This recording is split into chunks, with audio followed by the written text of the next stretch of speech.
pathétique capital humain ivoirien. Selon les experts et personnalités publiques et politiques, la Côte d'Ivoire pourrait être comparée à un éléphant dans un magasin de porcelaine. En effet, la porcelaine, c'est ce magnifique et incroyable pays, tissé parfois avec maladresse, pour ceux qui l'ont présidé, de Félix Houphouët-Boigny à Alassane Ouattara. Ici, l'éléphant symbole de cette nation ivoirienne, c'est aussi le peuple ivoirien, fort et robuste, avec un immense potentiel, mais dont le capital humain est inadapté pour être suffisamment efficient face aux nombreux défis à relever. On va s'arrêter là un peu pour expliquer. Les Ivoiriens sont des éléphants. En fait, chaque peuple s'identifie à un animal. Et tout le monde sait que l'éléphant n'est pas un animal faible. Même déjà, avoir par sa présence dans un endroit, il ne se cache à personne parce que sa taille même s'impose. C'est bien. Mais est-ce que cet éléphant-là, dans son environnement, est-ce qu'il a la bonne place? Est-ce qu'il exploite son potentiel comme il se doit? Est-ce que cet éléphant-là, est-ce que le peuple ivoirien arrive à être suffisamment efficace face aux nombreux défis que la vie lui offre? C'est ça le deuxième sujet que nous allons développer. La porcelaine, c'est cette substance translucide imperméable résultant de la cuisson du kaolin. Cette porcelaine prestigieuse qui est la Côte d'Ivoire se distingue aussi par la décoration qu'elle présente. Mais l'éclat de cette matière ne peut nous aveugler. Tel un éléphant dans un magasin de porcelaine, à la démarche pesante, ce lourdeau qui intervient dans cette Côte d'Ivoire délicate pourrait causer beaucoup de dégâts. Il doit donc apprendre à marcher, à la comprendre culturellement sans maladresse. Comment y parvenir? Voyez-vous, ici, la porcelaine, c'est un peu comme l'environnement dans lequel notre éléphant se retrouve. J'ai dit ici, l'éléphant, c'est le peuple de Côte d'Ivoire. Et l'environnement, c'est le pays, c'est la Côte d'Ivoire elle-même. Un petit pays, mais très beau, qui a presque toutes les capacités naturelles. Il y a un peu d'eau, il y a un peu de savane, il n'y a pas de désert. Et on a une variété de climats. Ça va. On est sous les tropiques.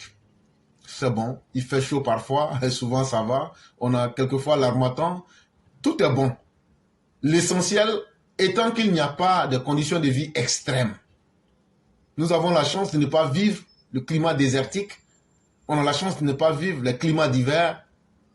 Ça va, on peut accepter. La vie est acceptable. Tu jettes un bout de pied de manioc, 3 mois après tu repasses, tu as des maniocs sous la main. Mais est-ce que cet environnement-là, on l'utilise bien? Est-ce que cet environnement-là, on utilise le potentiel humain comme il se doit? En plus que dans cet environnement, il y a 60 ethnies, nous dit-on. Mais est-ce que ces 60 ethnies vivent en harmonie avec elles-mêmes? Est-ce qu'elles exploitent leur potentiel culturel? Est-ce qu'elles essaient de se comprendre? Est-ce qu'elles essaient de savoir qui est qui? Et que nos différences ne peuvent pas être des obstacles, mais des atouts. Est-ce que nos différences, on ne peut pas les utiliser pour apprendre les uns des autres, pour évoluer? Ça, c'est notre capacité à pouvoir marcher. Et à se comprendre pour dire, si l'autre est différent de moi, c'est que quelque part, il y a quelque chose qu'il sait que je ne sais pas. Et j'irai chercher ce qu'il sait. Et j'irai aussi lui donner ce que lui n'a pas. Et il faut le faire sans maladresse. Parce que l'éléphant aussi, c'est quelqu'un, c'est un animal qui sait se déplacer, mais en termes de démarche, c'est pas aussi le plus élégant. Mais en tout cas, il se déplace. Mais est-ce qu'il le fait sans maladresse? Il faut beaucoup faire attention.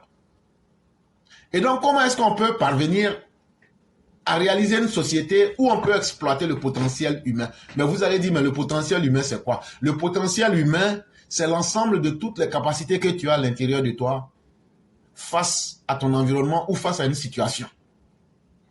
Par exemple, si on prend de façon biologique, on dit, la vieille là, elle a joué ballon Elle a 70 ans, elle a joué ballon, ou bien elle a couru pour sauter mur. Ça va t'étonner. Parce que naturellement, en face des situations difficiles, l'être humain a de l'adrénaline que son corps produit. Et une fois que ton corps produit assez d'adrénaline, tu peux faire des choses que les gens ne peuvent pas imaginer. Que toi-même, tu vas sauter une clôture que tu ne peux pas imaginer.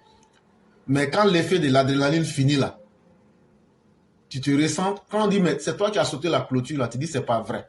Ah, le chien qui te poursuivait là. Parce que le corps a vite fait dans sa capacité de se protéger, de dire, je préfère me surpasser que de laisser ce chien-là me mordre. Et donc là, le corps produit de l'adrénaline et tu peux faire des miracles.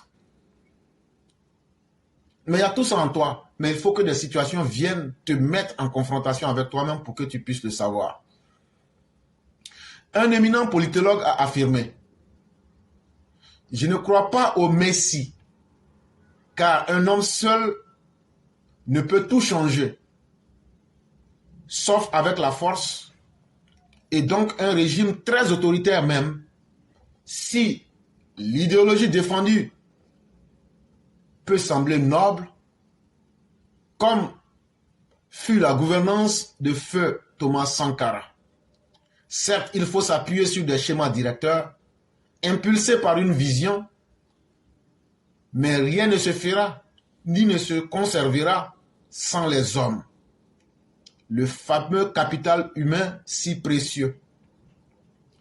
Et donc, il y a certains qui vont vouloir diriger avec force, avec violence. Oui, tu peux procéder à tout ça. C'est bien. Tu peux vouloir être un dirigeant autoritaire pour défendre tes idéologies. C'est bien. Mais est-ce qu'à la fin, là, ce n'est pas les hommes que tu veux diriger?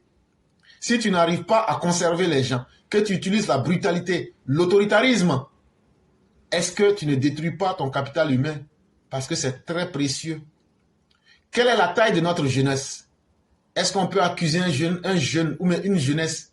Parce que la jeunesse aussi se caractérise aussi par son inexpérience. Mais aussi dans cette inexpérience-là, il y a la volonté de vouloir découvrir de nouveaux horizons. Est-ce que quelqu'un qui est dans la recherche, qui est dans la phase des découvertes, on peut l'accuser? Et donc nos États qui sont jeunes sont à l'image même de notre population physique, qui est aussi constituée en majorité de jeunes personnes. Vouloir leur imposer certaines décisions par la violence de la dictature, est-ce que cela peut marcher? Non. Parce qu'on risque même de détruire cette beauté du capital humain. Et ça fait que les jeunes gens, partout où il y a la dictature, fuient ces pays-là. Comme les 70 personnes qui avaient fui pour aller en Guinée et qui ont été rapatriées il y a quelques jours. Elles n'ont pas fui parce qu'elles n'aiment pas la souveraineté véritable, mais elles ont fui les conditions de tyrannie, de dictature et de pauvreté. Par conséquent, le citoyen ivoirien doit être au cœur de tous les changements collectifs et en cela, son bien-être, sa capacité à vivre ensemble seront une source de progrès pour tout le pays. C'est pourquoi tout pays qui va aller de l'avant, comme le cas de la Côte d'Ivoire, il faudrait qu'on puisse mettre l'humain, l'être humain, l'homme, chacun de nous, la personne humaine, au cœur des changements que nous faisons. Mais ces changements-là doivent se faire de façon globale, ensemble. C'est pourquoi tous les politiciens qui viennent et qui décident de faire des faveurs à un groupe ethnique, ces plans échouent toujours. Parce que si tu n'as pas la caution de la majorité, tu ne peux pas faire le bien de ta société. Même si tu réalises les objectifs pour ta communauté, mais vu que les autres ne se sentent pas inclus là-dedans, ça finit par ne pas marcher parce que les gens se sentent exclus. La capacité à vivre ensemble n'étant pas au rendez-vous, cela bloque donc le progrès. Mais chaque fois que la capacité de vivre ensemble et la capacité de comprendre qu'il faut aller globalement avec tout le monde dans le même sens, comme le fait le docteur président Ouattara actuellement, ou quand tu demandes à n'importe quelle région, divisons la Côte d'Ivoire en 4 parties. On prend le nord, on prend le sud, on prend l'est et on prend l'ouest. À l'intérieur de chacun des Ivoiriens, quand tu prends les Ivoiriens de l'ouest, ils te disent « Ah, il y a le développement, on voit un peu, mais vraiment, nous on pense que pour nous là, c'est pas beaucoup comme pour les autres là. » Quand on va chez les gens du nord, eux aussi disent la même chose. Ah, nous on pensait que comme il est du nord là, nous on allait profiter plus que les autres. En tout cas, maintenant on voit un peu de développement, mais En tout cas, nous, on aurait pensé que comme il est de la même région que nous là, pour nous, elle est plus que pour les autres. Quand tu vas à l'Est et ils te disent, ah, comme nous, quand on a perdu le pouvoir là, nous, on pensait qu'il allait nous oublier, mais en tout cas, on voit un peu. Quand tu viens chez les gens du Sud, dis, à part Abidjan là, le développement est concentré à Abidjan, on ne voit pas grand chose. Quelle est la caractéristique globale qu'on remarque? C'est que tout le monde reconnaît qu'il y a une distribution de la richesse, mais chacun n'est pas satisfait en fonction de lui-même. Et donc, ça veut dire quoi? Ça veut dire que l'essentiel est déjà là. Ça veut dire que, globalement parlant, tout le monde sent qu'il y a un changement collectif. Puisque personne n'a dit qu'il n'y a pas de changement, mais tout le monde dit qu'il y a petit. Et c'est qu'on oublie là. Quand on doit partager une mangue entre 4 personnes, imaginez-vous qu'il y a plusieurs manières de découper la mangue. On peut découper la mangue à travers ses côtés, et puis la partie du noyau là, on ne donne ça à personne. C'est-à-dire, une fois qu'on coupe un côté, on divise en 2, on donne à l'autre. On coupe encore l'autre côté, on donne, ça fait déjà 4. Maintenant, le noyau là. Mais le problème là, c'est que tout le monde veut avoir le noyau, en plus de la partie qu'elle a eue. Et c'est ça qui pose le problème. Parce que naturellement, l'être humain ne veut jamais être mal servi. Que ce soit par lui-même ou par les autres. Selon l'adage, la charité bien ordonnée commence par soi-même. En d'autres termes, il faut penser à soi avant de s'occuper des autres. L'émergence du concept de l'hygiène mentale, un corps sain dans un esprit sain, une bonne santé mentale vous permet de vous sentir, de penser et d'agir de façon à vous aider à apprécier la vie et à faire face à ses défis. Cela peut être influencé d'une façon positive ou négative. Selon les spécialistes de l'hygiène mentale, cette discipline permet d'avoir confiance en soi, de pratiquer des activités valorisantes qui permettent à nos capacités et à nos aptitudes de s'accroître. Chaque Ivoirien est à la recherche du bonheur, une quête qui passe inexorablement par son bien-être, d'abord individuel, mais sans tomber dans l'individualisme primaire pour faire corps avec la société. Et donc vous verrez facilement que quand quelqu'un cherche le bonheur, il n'y a pas de honte. C'est même avec fierté qu'il faut le faire. Mais il ne faudrait pas que nous oublions que nous sommes un ensemble de 60 ethnies au minimum et que dans la recherche du bonheur de chaque tribu, de chaque peuple ou de chaque individu, n'oublions pas que c'est ensemble que nous réussirons comme le corps d'un éléphant. Et donc, s'il n'y a pas de mal à aller vers la recherche individuelle du bonheur, il ne faut pas aussi oublier qu'il faut valoriser les aptitudes de l'autre et de la société en permettant à tout le monde de bénéficier d'une part des avantages qui peuvent améliorer notre humanité. Et donc, les Ivoiriens doivent penser et s'éduquer à vivre collectif et non individuel. Nous devons vivre ensemble pour que nous puissions mieux vivre. Sans cet ensemble, seul, reclus en nous-mêmes, dans notre intériorité infinie, nous deviendrons des êtres morts. Que vaut véritablement un être humain sans la présence des autres? Est-ce que toi-même tu peux être ton docteur, tu peux être ton chauffeur, tu peux être ton cuisinier, tu peux être en même temps ton chef et tu peux être en même temps ton esclave? Non. Il faut aussi les autres. Sinon, le jour que tu es né là, qui s'est occupé de toi? Ce sont les autres. Le jour aussi que tu vas mourir là, ce sont aussi les autres qui vont t'enterrer. Donc là, qui que tu sois, que tu sois vivant, mort ou dans n'importe quel état, tu as toujours besoin des autres. Même un homme qui veut progresser, tu as toujours besoin de l'expérience des autres. Et donc voilà autant de choses qui prouvent à l'être, à l'homme, que au fond, quel que soit ce que tu auras été individuellement, si tu n'es pas avec les autres, tu ne pourras pas vivre en harmonie avec toi-même. Parce que seul, c'est comme si tu étais mort. C'est comme si tu n'existais pas, malgré tout ce que tu as pu acquérir. Un homme seul ne peut pas vivre, encore moins survivre. Et ça, vous êtes d'accord avec moi que pour vivre, il faut le faire avec les autres. Mais pour survivre, c'est avec les autres qu'on sent même la valeur même de sa vie et de sa survie. Le concept du vivre ensemble exprime les liens pacifiques, de bonne entente qu'entretiennent des personnes, des peuples ou des ethnies avec d'autres dans leur environnement de vie ou leur territoire. Et donc, dans le cas de la Côte d'Ivoire, quand le président Ouattara vous parle du vivre ensemble, ce n'est pas seulement de vivre et puis de passer, mais c'est surtout de survivre ensemble, de penser aux questions de l'avenir, de vivre comme un seul peuple, de vivre au-delà de nos ethnies, de vivre au-delà de nos religions, dans notre territoire, pour que nous puissions vivre comme une seule personne, avec une vision unique. Cette notion bien connue des Ivoiriens, à l'unisson lors de la Coupe d'Afrique des Nations 2023, est un atout indéniable de ce pays. Et donc, chaque fois que les Ivoiriens se sont unis, comme on a pu le voir à travers la CAN 2024, ou 23 si vous voulez, en réalité, c'est une CAN qui devait se jouer en 2023, mais qui a été finalement jouée en 2024.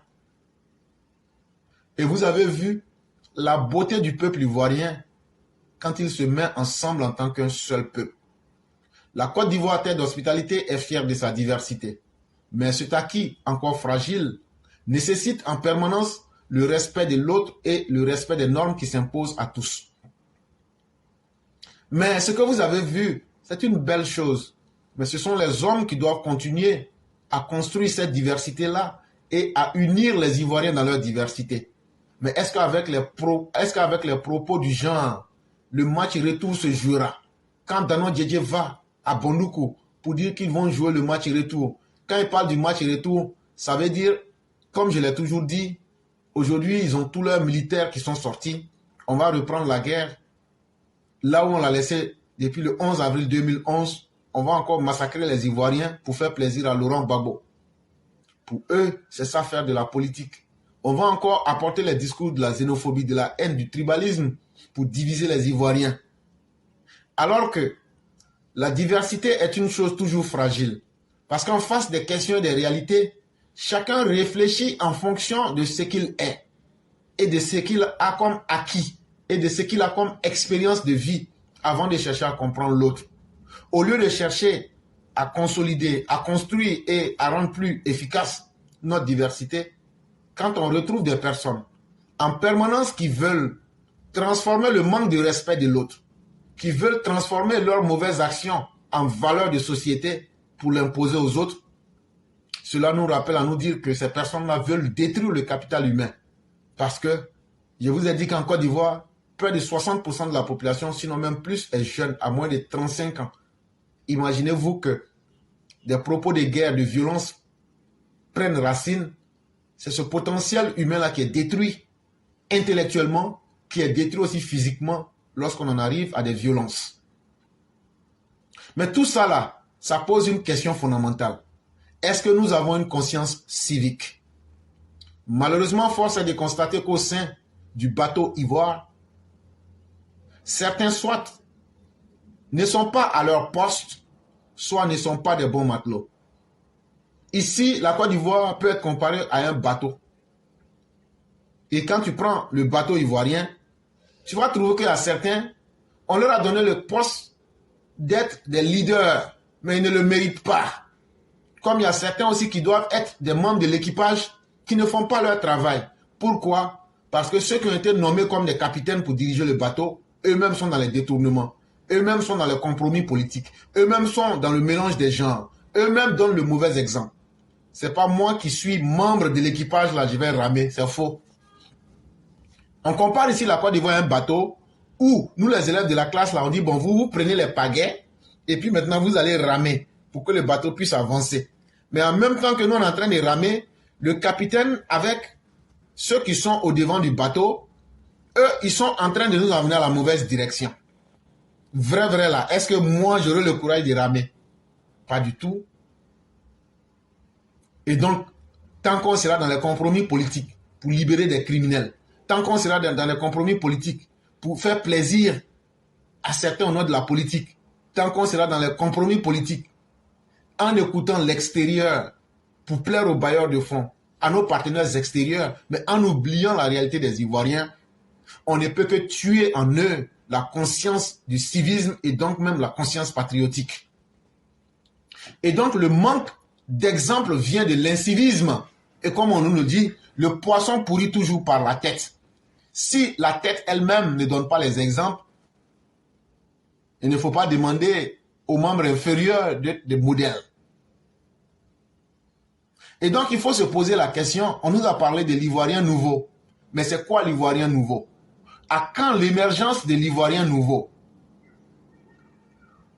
Est-ce qu'il y a véritablement un Ivoirien nouveau? En réalité, il n'y a pas d'Ivoirien nouveau, puisque l'Ivoirien n'a pas changé. Si je prends notre frère Fatouma Ouattara qui est là aujourd'hui, je lui dis, bon frère, regarde, il y a un poste là où on peut te nommer. Il y a mangement là-bas. Mais il y a un autre poste ici là, où tu peux faire ton travail. Et puis, les Ivoiriens, tôt ou tard, vont reconnaître que tu as été quelqu'un de correct. La majorité des Ivoiriens va choisir là où il y a mangement, là où il y a la corruption, là où eux peuvent se remplir leur ventre, là où ils peuvent voler.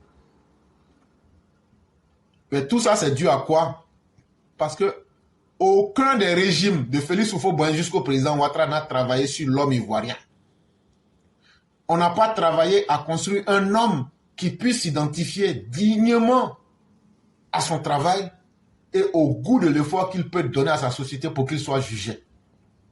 Et tant que nous n'allons pas créer ce être, à travers les lois, à travers la jurisprudence, à travers l'application de la justice, tous les concepts qu'on va vous dire, Ivoirien nouveau, mais le régime du docteur président même sait que c'est du flatou vossis. Il n'y a aucun Ivoirien qui est nouveau ici. L'Ivoirien est demeuré ce qu'il est. Parce que l'Ivoirien, les conséquences des actes politiques qui sont pris ne donnent pas confiance en l'Ivoirien. Quand l'Ivoirien voit aujourd'hui des détourneurs de fonds en train de faire le vent et le beau temps, l'Ivoirien perd confiance en la vie. Quand l'Ivoirien voit que dans nos tribunaux, nos magistrats sont corrompus, l'Ivoirien n'aime pas aller à la justice parce qu'il n'a pas confiance en sa justice. Qui peut venir me dire que ce n'est pas vrai? Prenons ici, nous les Ivoiriens, mettons-nous là. Il y a combien qui ont confiance en leur justice? Je n'ai pas les chiffres, mais moins de 90% ont confiance en notre justice. Et ça, sous tous les régimes. Combien d'Ivoiriens ont confiance en leur système médical? Et cela commence par nos autorités. Pour donner confiance au système médical, pour que les sages-femmes arrêtent de maltraiter nos mamans dans les maternités et autres là. Quand vous-même là, vous allez arrêter d'aller vous soigner en Europe. Quand vous allez arrêter d'aller vous soigner au Maroc, en Europe, aux États-Unis là. Que vous allez vous soigner dans les mêmes hôpitaux que nous là. C'est ça qui va construire l'Ivoirien nouveau. Pour dire, ah, Alassane Ouattara, les Babos, les Bédier, et même ils se sont soignés ici. Même la mort de Bédier à Abidjan, ça a été une surprise. Normalement, Bédier devait mourir aux États-Unis ou même en France. C'est ce qui aurait été normal. Mais comme la mort ne prévient pas, un matin, ça l'a fauché. Et donc, tant qu'on crée une société avec des fossés, où c'est que ceux qui sont à la tête de l'État, ce qu'ils disent là, eux-mêmes ne font pas là, il n'y a aucune obligation que nous soyons des Ivoiriens nouveaux. Et donc, ça veut dire que les dirigeants mentent au peuple. Les dirigeants même ne font pas ce qu'ils disent. Et le peuple ne voit pas de véritables acquis sur lesquels il peut juger ses dirigeants. Et donc, la conscience patriotique et le civisme, là, ça doit commencer par les dirigeants qui doivent l'incarner. En effet, 75,6% de la population totale a moins de 35 ans. Voilà les chiffres que vous avez maintenant. 75,6% de la population a moins de 35 ans. Soit un peu plus de 3 personnes sur 4. Selon le recensement général de la population et de l'habitat en 2021 du gouvernement de la Côte d'Ivoire. Et donc voilà le chiffre que je recherchais, vous l'avez maintenant. 75,6% de la population en Côte d'Ivoire a moins de 35 ans. Ça veut dire si tu prends les Ivoiriens là, tu les divises en 100 personnes. Tous les Ivoiriens là, on dit bon, c'est 100 personnes. Dans les 100 personnes là, il y a 75 qui ont moins de 35 ans. Donc une population extrêmement jeune. Et j'ai dit que la jeunesse, c'est aussi la phase de l'expérimentation de la découverte. Mais si ce sont les mauvais exemples qu'on voit avec les dirigeants, comment voulez-vous que nous on puisse changer? Est-ce que ce sont les vieux qu'on envoie à l'école? Ce sont les enfants qui ont l'obligation d'aller à l'école. Ce ne sont pas des vieux de 80 ans, 1000 ans. C'est vrai qu'on peut s'inscrire à tout moment. Mais c'est encore plus beau quand tu vois un enfant là à l'école, qui s'instruit, qui s'éduque, qui se forme, qui s'encadre et qui évolue, c'est ça le sens de la jeunesse. Mais quand la jeunesse naît et qu'elle voit des mauvais exemples, même ce que nous produisons dans notre télévision, ce sont des exemples qui ne sont pas en harmonie avec nos réalités. Et donc des exemples qui nous empoisonnent. Et qu'est-ce qu'il faut faire? Il faut impérativement instruire, éduquer, former, encadrer et accompagner cette jeunesse dans le bon sens. Sinon, elle sera une bombe sociale à retardement. La valorisation des contre-exemples, la médiocrité, la banalisation des comportements déviants et l'obsession de l'argent comme valeur cardinale participent à la corruption des corps et des esprits de nos citoyens. Ah non, de toute façon l'argent est devenu Dieu. Si quand tu as l'argent là, tu peux tout faire. On s'en fout des conséquences. Ah, de toute façon comment on peut faire même pour violer une femme à la télévision? Bon, il n'y a pas un ancien prisonnier là, viens nous montrer comment on va violer une femme. Et ils vont finir ça. Après, Laurent Gbagbo va venir dire, je m'en fous, j'ai dirigé. Mais moi là, pourquoi? Je n'ai pas eu suffisamment de morts. Il faut qu'en 2024, je vienne reprendre. Voilà la société dans laquelle nous vivons. Ah non, tu as détourné, mais bon, on a pris l'argent là, c'est fini. Mais ça ne doit pas finir. Il fallait qu'on marque les consciences avec des exemples là. Ah non, au nom de la politique, on a tué des gens, mais il ne faut pas les juger parce que, bon, tu sais, ça nous, demain, quand on sera plus au pouvoir, on peut faire la même chose aussi. Donc, il faut laisser une petite porte d'ouverture. Ceux qui sont morts là, c'est parce qu'ils étaient bêtes. Et puis bon, il n'y a pas nos parents dedans, nous les politiciens, donc on s'en fout. Donc on peut reprendre les mêmes modèles. Si c'est sur ça qu'on dit qu'on est en train de construire une société, là c'est faux. On est en train de construire une bombe à retardement. Imaginez des gens qui ont moins de 35 ans, qui un matin se lèvent. Ce qu'ils peuvent faire en termes de dégâts là, vous n'allez pas le regretter. On est là pour faire la promotion des anti-valeurs.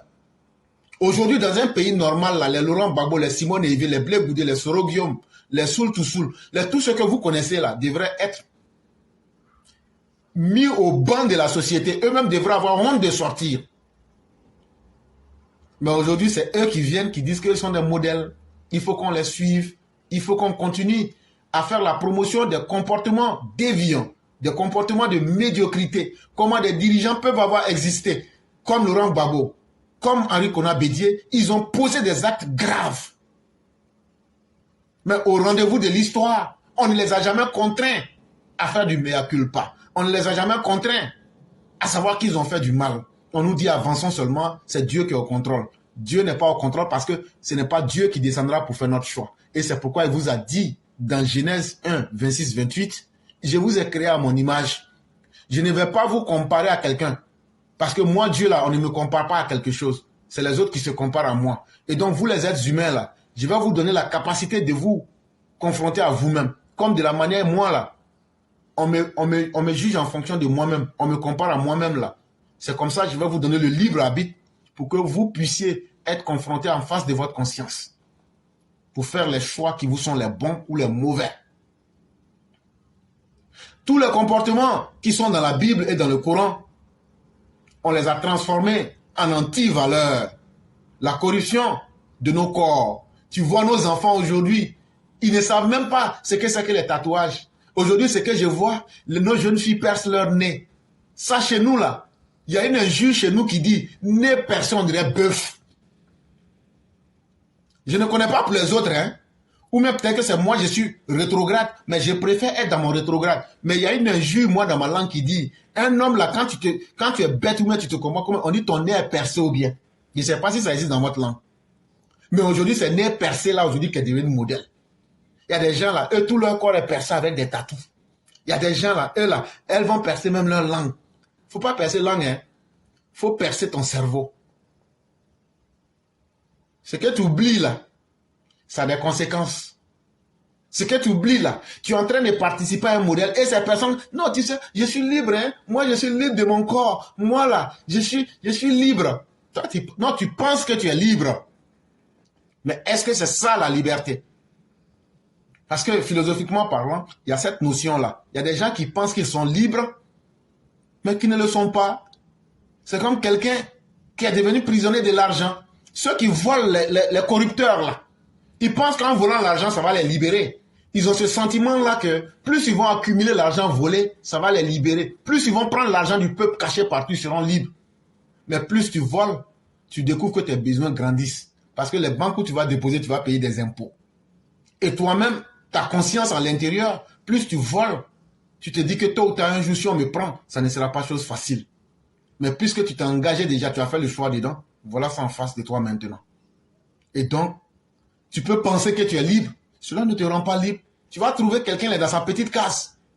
Mais il n'y a aucune décision extérieure qui l'oblige à faire ce qu'il n'aime pas. Cette personne est plus libre que toi qui as accumulé des milliards. Et ta conscience, tu es dans la prison de ta conscience parce que tu te dis, ça là, si je ne cherche pas beaucoup pour ajouter là, les impôts vont finir mon argent. Bon, là, l'argent volé là, tu vas voler, mais un jour on va t'attraper aussi. Donc entre toi et puis le villageois qui n'a rien à se reprocher là, qui est plus libre? C'est le villageois qui est libre parce qu'il n'a aucune contrainte extérieure et il n'a aucune pression morale ou une pression de conscience pour qu'on dise un matin quand on va le réveiller, on va dire bon, va en prison, mais toujours son cœur bat. Et donc c'est quand on va arriver à corriger ces anti-valeurs, à commencer par les dirigeants et les politiciens de notre État, c'est à partir de cette exception-là qu'on va pouvoir confirmer la règle. Et pour confirmer la règle, cette exception doit venir de la justice.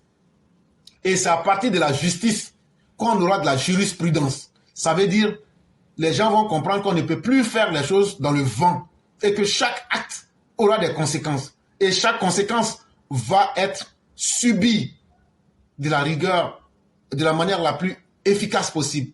Quand on va faire ça là, on n'aura même pas besoin de proclamer que l'Ivoirien est devenu nouveau, qu'il y a une nouvelle génération d'Ivoiriens, que les Ivoiriens ont changé. Vous allez voir que on aura une nouvelle génération de cadres et de dirigeants efficaces. On aura des enseignants qui ne vont plus faire de la corruption. On aura des médecins, des ouvriers, des artisans, des mères et des pères de famille que le monde sera fier de voir. Les enfants seront fiers de leur père. Les pères seront fiers de leurs épouses. Et les épouses seront fiers de leurs époux. Parce qu'on sait qu'on vit avec le fruit de la dignité. Et c'est ça qui va encore renforcer notre Côte d'Ivoire. Et donc la question qu'on se pose, puisqu'on était dans un bateau, qui pourra véritablement nous amener à cet idéal-là, pour que, au-delà même du bateau, on puisse se retrouver dans un yacht. Parce que nous sommes dans un monde où il faut évoluer. C'est pas parce qu'on a commencé avec un bateau qu'il faut rester dans un bateau du XVIIIe siècle. Et ça, quel que soit le choix du capitaine de ce navire ou de ce yacht. En effet, vous pourrez donner le pouvoir à quiconque. Si ce n'est pas de sa propre volonté, vous verrez comment son entourage proche de lui, ou lointain avec sa complicité parfois, des braves citoyens mettront à mal tout ce qu'il a tenté de construire s'ils ne finissent pas de le détruire. Et donc la qualité de nos dirigeants est aussi un choix fondamental. Si on se condamne à faire les mauvais choix, ah non, moi je vais choisir Gbagbo parce que je suis Bétéo. Moi je vais aller derrière Ouattara parce qu'il est Djoulao. Moi je suis à Caen, je ne veux pas aller derrière quelqu'un. Si on se bloque dans les carcans de nos mythes, comme je vous l'ai démontré à travers l'allégorie de Platon, ah nous, notre société là, on dit à Blapoku là, elle a jeté l'enfant là, crocodile qui est passé haut. Quand crocodile là est venu, nous on est monté sur crocodile et puis on est venu en Côte d'Ivoire. Il faut continuer. Tant que les crocodiles là, Blapoku ne dit pas que c'est pas vrai là, nous on va pas accepter. C'est nous là les Akans là, nous là, c'est Fofo qui a créé Côte d'Ivoire là. Donc Côte d'Ivoire là c'est pour nous. Côte d'Ivoire là c'est pour toi et puis le nord là, les Dula sont là-bas. L'ouest là, les gens sont là-bas. C'est la petite partie des Akans là, c'est ça qui est pour toi dans Côte d'Ivoire là.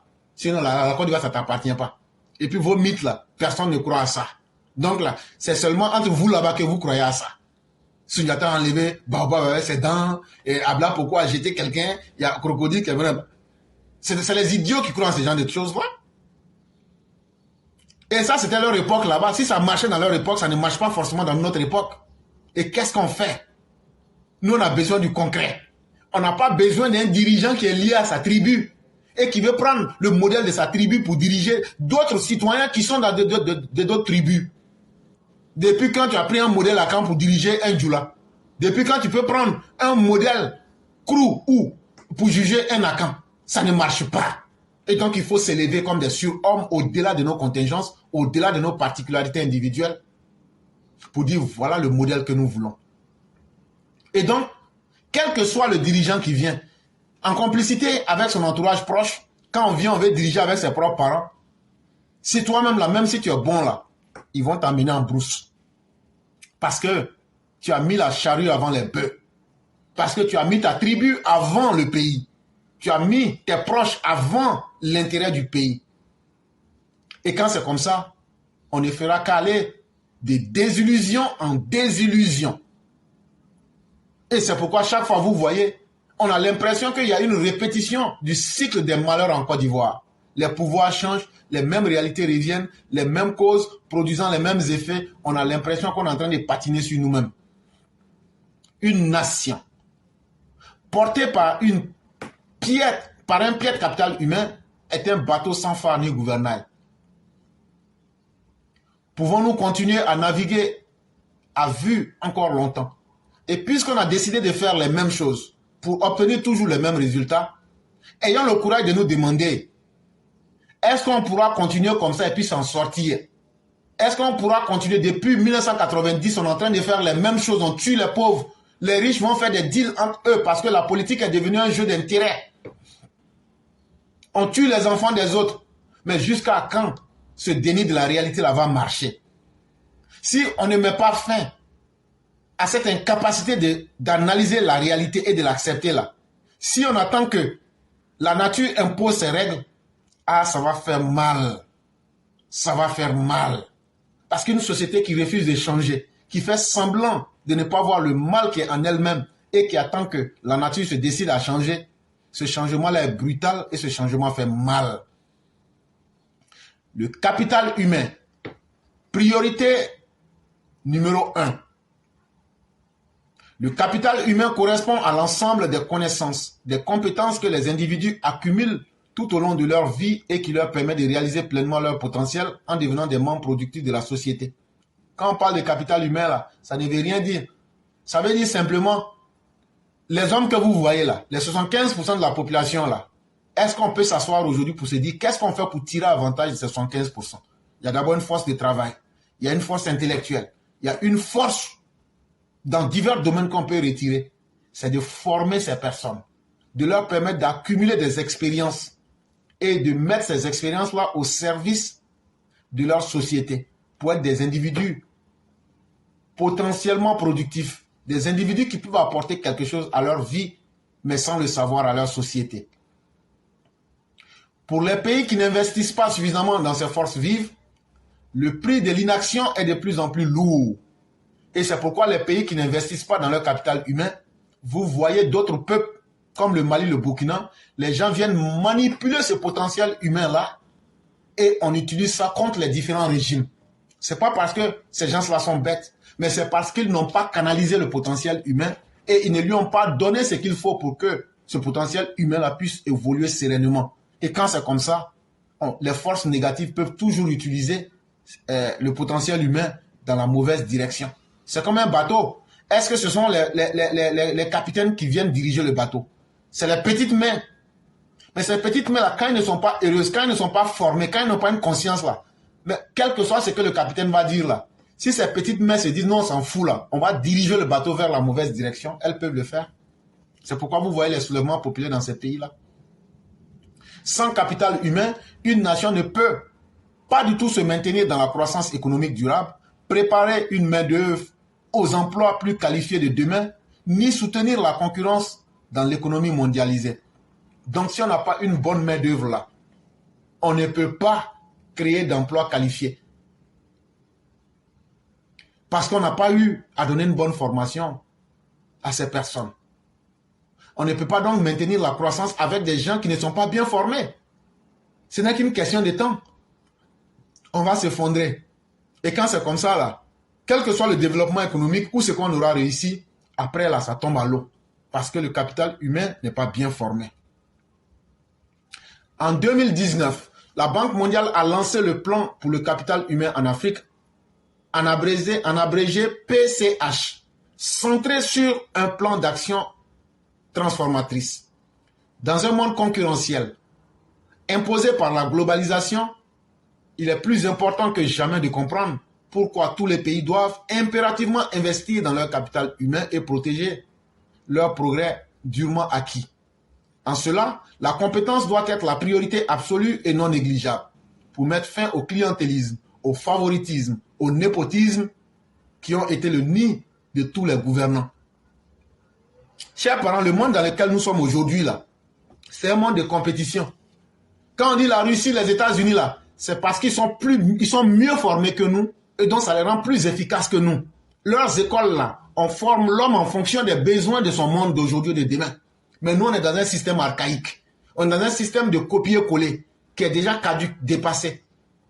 Mais la réalité du monde aujourd'hui, là, est-ce que vous n'entendez pas le mot mondialisation? C'est le terme en anglais qu'on appelle globalization ou bien globalisation. Mais c'est la même chose pour dire, tout est interconnecté aujourd'hui. Si toi, tu ne vas pas vers les autres pour prendre tes intérêts, les autres vont venir prendre ça chez toi. C'est comme ça que le monde est devenu. C'est devenu une jungle, là. Et donc là, si tu t'assois chez toi pour dire, comme je n'ai pas touché quelqu'un là, j'aurai la paix, tu te trompes. Les voilà aujourd'hui, ils sont à nos portes en Afrique. Mais nous, on fait quoi pour nous affirmer? On ne fait rien. Notre main-d'œuvre n'est pas qualifiée.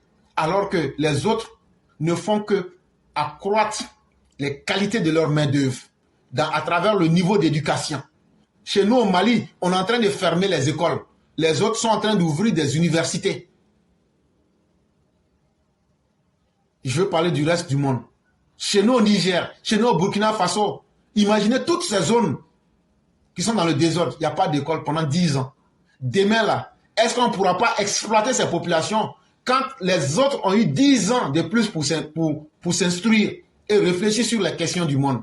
Voilà le plus grand retard de l'Afrique. Le grand retard de l'Afrique n'est pas parce que l'Afrique a des ressources matières qui sont convoitées, mais c'est parce que le grand retard de l'Afrique, c'est que nous n'avons pas d'intellectuels pour réfléchir autant que les autres pour valoriser l'homme africain et ce qu'il a comme potentiel naturel. En cela, la compétence doit être la priorité absolue et non négociable.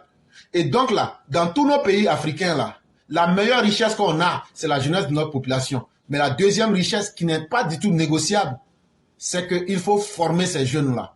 Il faut les encourager à croire en eux-mêmes. Il faut leur donner de l'espoir. Il faut leur donner de l'éducation qui répondent aux besoins de notre temps moderne pour mettre fin au clientélisme. Quand on va finir de faire ça, là, tu vois, il y a beaucoup qui sont militants. C'est du clientélisme que vous faites.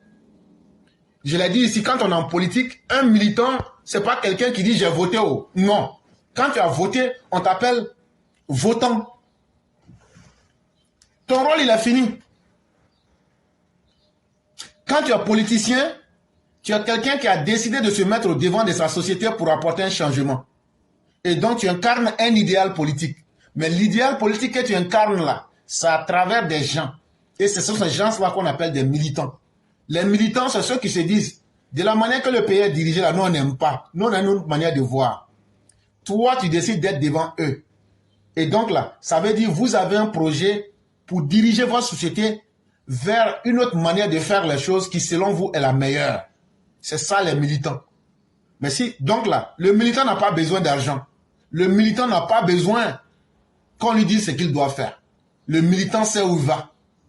Mais si toi, tu n'es pas comme ça, toi, tu es venu dans la politique, tu dis, ah, comme politique, là, on peut gagner à manger dedans rapidement, donc je vais me transformer en militant et puis politicien, là. Tu fais du clientélisme. Toi, tu as la tête de l'État. C'est ton ethnie, mais ta tribu, tu arranges, tu fais du favoritisme. Toi, tu as la tête du pouvoir. Ce sont tes parents que tu nommes. On appelle ça le népotisme. Et c'est ça qui a été le mal de nos pays africains. Et si nous revenons au cas de la Côte d'Ivoire, ayons le courage d'appeler les choses par leur nom, ça a toujours été les mêmes choses sous tous les régimes. Alors que le monde est dans une phase de digitalisation. Aujourd'hui, là, tout ce qui était sacré hier, là, les réseaux sociaux sont venus aujourd'hui, ils ont désacralisé. Ça veut dire, on a désciencé tout. Il n'y a rien qu'il faut seulement taper. Tout ce que tu veux voir, entendre sur Internet, là, tu vas voir. Donc, tout ce qui était sacré hier, là, on a mis ça aujourd'hui dans la place publique. Aujourd'hui, là, tout est devenu transparent. Parce que c'est comme ça que le monde est devenu. Vous voulez tromper les gens. On voulait cacher certaines choses. On a mis tout dehors aujourd'hui. Mais si vous ne vous adaptez pas, même tout ce que vous faites dans l'homme, tout finit par se savoir. Et on prend des lois, on va punir les gens. Si tu fais ça, on va faire ça. Mais ça n'inquiète pas les gens. Parce que la punition ne pourra pas freiner cet élan de liberté. Ce besoin de vérité, d'éthique et de moralité. Ce qui était caché hier, aujourd'hui ne peut l'être. Hier, on pouvait inquiéter les gens. Mais aujourd'hui, est-ce que tu peux emprisonner 10 millions de personnes? Quand 10 millions de personnes s'informent sur Internet, tu peux les mettre en prison? Quand 10 millions de personnes vont prendre une opinion à partir d'Internet, tu peux les mettre en prison? Tu peux cacher la réalité? Tu peux, comme je le disais, la notion de liberté est vaste. Tu peux me mettre dans une prison physique. Mais est-ce que tu peux changer mon idée? Est-ce que tu peux changer la conviction que je me suis faite? Pas du tout. Et donc le monde a changé. Et ça, si nos dirigeants ne s'adaptent pas à comprendre cela, ou même venir dire, les réseaux sociaux, ce n'est pas là qu'on se dit, hey, les réseaux sociaux aujourd'hui sont devenus une encyclopédie.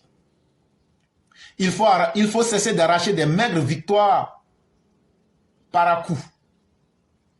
Faire des réformes profondes et redonner de l'espoir aux populations. Et donc, quand on regarde la nature du monde aujourd'hui, là, ce qu'on peut faire là, c'est de regarder la réalité en face.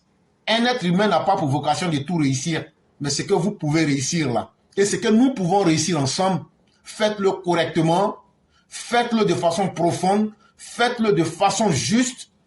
C'est ça qui va donner de l'espoir à nos populations. Mais vous allez me demander, on fait ça comment? Selon François-Dominique Delafosse, président de la société civile Scoop International, il ne faut pas croire en l'homme providentiel, quel qu'il soit, car ce n'est pas de lui qu'il s'agit, mais bien de nous, car l'État c'est nous. Et donc, le changement qui doit être dans notre société là, ce sont des gens comme les Maréchal Wo, ce sont des gens comme les Flore Book, ce sont des gens comme Youssef Boni, ce sont des gens comme Meraki, ce sont des gens comme moi, ce sont des gens comme chacun de nous. Ayons confiance en nos idées. Essayons de bousculer notre société pour que les gens comprennent. Expliquons à ceux qui n'ont pas compris que l'État là, c'est nous. Si on n'avait pas voté, les politiciens ne seraient pas là, quel que soit le régime. Et donc la vraie force, c'est nous. Quand nous tous on se met ensemble, quand on réfléchit, on dit bon voilà ce qui est bon pour nous. Essayons d'expliquer ça au maximum aux gens. Essayons de confronter nos thèses avec les thèses des malfaiteurs pour leur démontrer que nous ne sommes pas dans un monde de barbarie, que nous sommes dans un monde des idées. On n'est pas dans un monde idéal, ni dans un monde idéal. Le monde idéal, c'est ce qu'on aurait pu appeler Callipolis, ou bien encore en français, le monde des utopies. Ça veut dire le monde d'Alice au pays des merveilles. Allez demander aux Maliens si réellement ils sont tombés dans le vortex là. Est-ce qu'aujourd'hui c'est vrai, ça les arrange ou pas? On ne souhaite même pas être dans un monde d'utopie. Parce que c'est trop beau pour être vrai. Mais on ne veut pas aussi être dans un monde idéal. Dans un monde où on a les belles idées mais il n'y a pas d'action concrète. On veut être dans un monde vrai. On veut être dans un monde où on s'assume. Mais est-ce que nous-mêmes nous assumons nos idées? Au lieu de critiquer l'État de nos pays là, est-ce que nous-mêmes on s'assume en tant que personnes humaines pour mettre nos idées ensemble pour dire voilà ce que nous voulons? Les Ivoiriens qui sont là aujourd'hui, nous tous on est sur Internet, on crie. Mais figurez-vous qu'aujourd'hui, si nous tous on parle d'une même voix là, le gouvernement n'a d'autre choix que de faire ce qu'on a décidé. Est-ce que vous vous rendez compte de ça? Ah non, comme moi je suis sur Israël là-haut, si je parle là, qui va m'entendre? Mais figure-toi que aujourd'hui, tous les États sérieux suivent l'évolution de leur population et de leur mentalité sur Internet. Quand tout le monde vient à dire, voilà ce qu'on va faire, les gouvernants même n'ont pas d'autre choix. Ils le font. Et donc, soyez conscients du pouvoir que vous êtes, du pouvoir que vous avez. Ce n'est pas un signe de bonne santé mentale d'être bien adapté à une société malade, disait Judy Krishnamurti. C'est notre société. Nous devons la changer. Est-ce qu'un être humain qui vit dans une société malade, mais toi-même tu es en bonne santé là, est-ce que tu te sens à l'aise? Toi, tu es un politicien. Tout le monde est pauvre autour de toi, mais toi, tu es le seul riche. Est-ce que tu es à l'aise? C'est comme quelqu'un, tu es bien portant, et puis on va te mettre à l'hôpital parmi les malades, il faut dormir ici. Est-ce que toi-même ton cœur sera tranquille? C'est de ça qu'il est question. Et donc là, c'est à nous de changer notre société. Les politiciens, eux, ils utilisent ça comme un moyen pour atteindre aussi leurs objectifs. Mais c'est à chacun de nous dire aussi que chacun doit gagner sa part du gâteau dans cet exercice que nous faisons. Changeons notre société en fonction de nos besoins et de nos capacités. C'est une information qui a été tirée sur aprnews.fr avec une interprétation d'éclaireur pro vérité.